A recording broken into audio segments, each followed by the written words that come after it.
kulanti wanaagsan soo dhawaada saaxiibayaal waxaan rabaa in idin la wadaago xogta iyo wararkii ugu dambeeyay maxay tahay talaabada culus ee ay maanta xildhibaanada labada aqal ee baarlamaanka Jamhuuriyadda Federaalka Soomaaliya ay qaadeen iyo waliba sidoo kale go'aankii ahaa ee madaxweynaha Jamhuuriyadda Federaalka Soomaaliya in dalkan laga qabano doorasho qof iyo cod ah ee uu hirgalay maantadan maxay tahay xogtaas aan rabaa in halka kugu la wadaago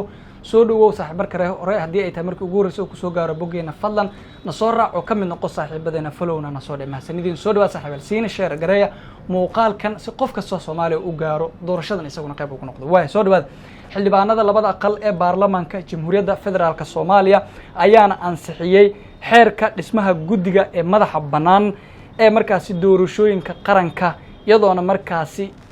aan dhahay iyo sohdimaha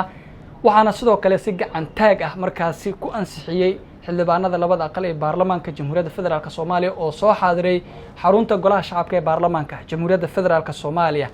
tirada xildhibaanada gacanta u taagay in hadafkaas ama riyadaas la hirgeliyo waxa ay gaaraysaa 173 halka tiro yar markaasi ay ka aamuseen walow markaasi si rasmi ah u sheegay gudoomiyaha golaha shacabka ee baarlamaanka Jamhuuriyadda Federaalka ee Soomaaliya in uu markaasi ansax u yahay iyadoona markaasi talaabo culus ay qaadeen labada gole ee baarlamaanka Jamhuuriyadda Federaalka Soomaaliya fadhiga soo xaadiray ansixintan iyadoona markaasi guddiga doorashooyinka ee madaxa bannaan iyo waliba sidoo kale waa markaasi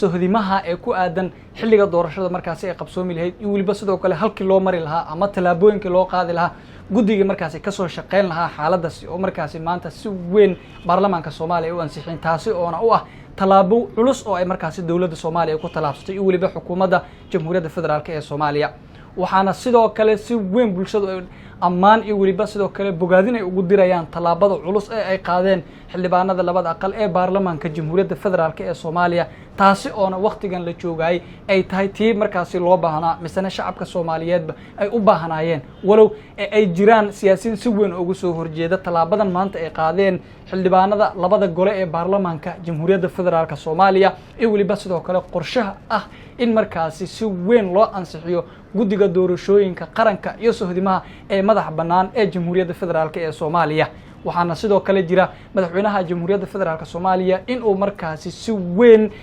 markaasi ugu shaqeeyay in mar ay dalkan la aadiyo doorasho qof iyo cod ah lana hirgeliyo misana markaasi la aqbalo in la qabto doorasho qof iyo cod ah taasi oo waqtigan la joogayo u muuqato in baarlamaanka dalka si weyn ugu jeestay in markaasi ay qabtaan doorashada qofka iyo codka walow ay jiraan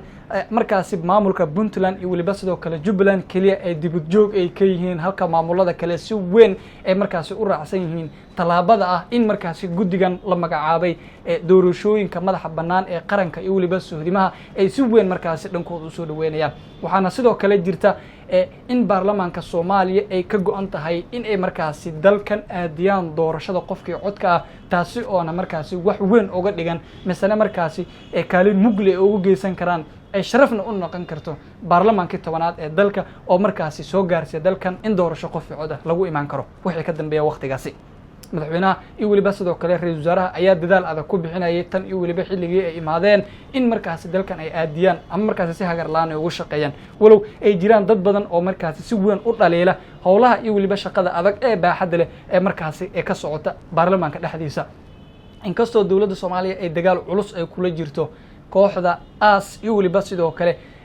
dhibaatooyin kalena ku ah in markaasi si weyn dadku iska weydiinayaan goobaha codbixiyaasha iyo waliba sidoo kale meelaha markaasi dadku codka ay ku dhiiban doonaan sababta ay noqon karto ama xaaladda ay noqon karto amnigooda taasi oo markaasi ay ku tilmaamayaan in dalka iyadoo markaasi AS dhinac ka joogta aanan doorasho la qaban kareynin halka madaxweynaha iyo waliba sidoo kale ra'iisul wasaaruhu ay sheegeen in si kastaba ay noqoto doorasho dalkan laga qaban karo taasina wax weyn ay u tahay ama sharafna ay u tahay dawladnimada iyo dadka Soomaaliyeedba waqtigan la joogayeen ay ka go'an tahay in ay hirgeliyaan maanta se talaabo culus ayay u qaadeen baarlamaanka Soomaaliya oo ay hirgeliyaan riyadii madaxweynaha iyo waliba sidoo kale ra'iisul wasaaraha dalka haddaba aragtidaada Soomaaliya goorme ayaad is leedahay way qaban doontaa doorasho qof iyo cod ah madaxda kale ee dalka ama maamul goboleedyada goormeese ayay dawladdu ku fikir noqon doonaan ee ay hoos tagi doonaan faalada hoose commentiga aragtida ayaad inagu wadaagi kartaa si share garay muuqaalka